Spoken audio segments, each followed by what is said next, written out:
Just ahead, a closer look at a crimson mystery. Find out how Pathfinder is helping unlock Mars' secrets.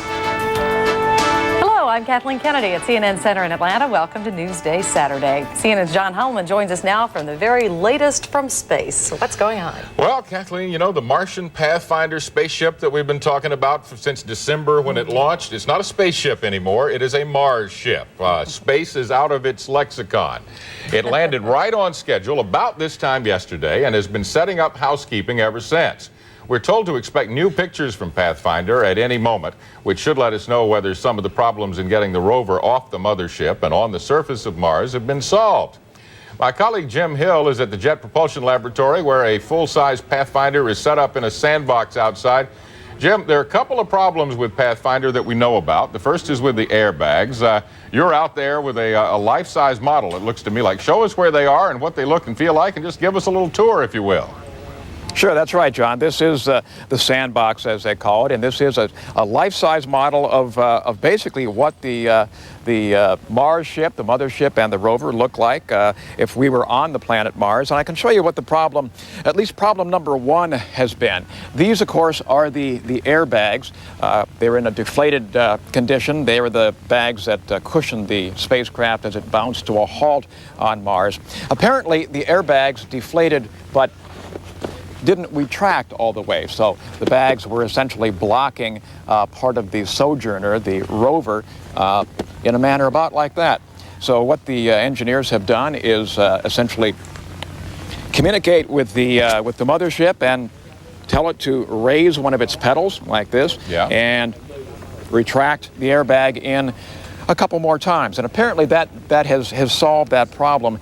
And at this point anyway, it would appear that the six-wheeled vehicle is clear of the airbag. However, as you mentioned, John, there is another problem also with the Sojourner rover, and that has to do with the modem that's on board. It's about say a cigarette pack size modem. I think it's kind of inside behind the NASA sticker. I think that's where it lives, inside there. Exactly. Yeah. That's right. Now, this is a method, of course, that the engineers use to talk to the rover. And ideally, what they'd like to do is to have it move off from the pedals here and onto the surface of Mars, and use this spectrometer on this end to sniff the Martian landscape, rocks and so forth, and use that to analyze the content of those rocks. They can't do that, of course, if they can't communicate with the rover. So that's a problem right now. It's not a complete washout, because we're told that this rover has a pre-programmed set of instructions whereby it can move off from the mothership and onto the landscape and go through some prearranged movements and sniff the soil and rocks and so forth.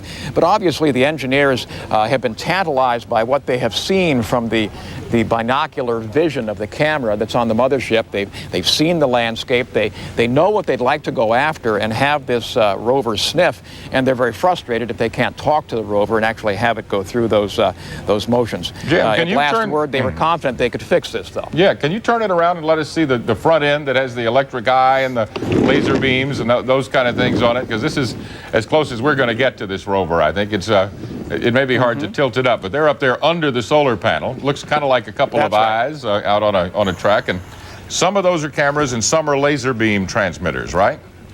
That's right. This is how the rover actually sees where it's going and relates to its surroundings. Lasers come out from the front, and these lasers, basically how the lasers come back, can tell the rover whether something is in front of it that it'll have to climb over with its movable six-wheeled suspension here, or whether it's a large object that the rover is going to have to go around. Or if it were actually on a precipitous drop-off, it can also tell whether it needs to back up and get the heck out of there and not fall. So this is a highly mobile and ingeniously put together little device, and obviously the engineers want to play with this as much as they can on the surface of Mars. This is the first time that the U.S. has had such a device on a planet and able to really walk around and drive around really and do these things. So it would be a great disappointment if they didn't have free reign with this.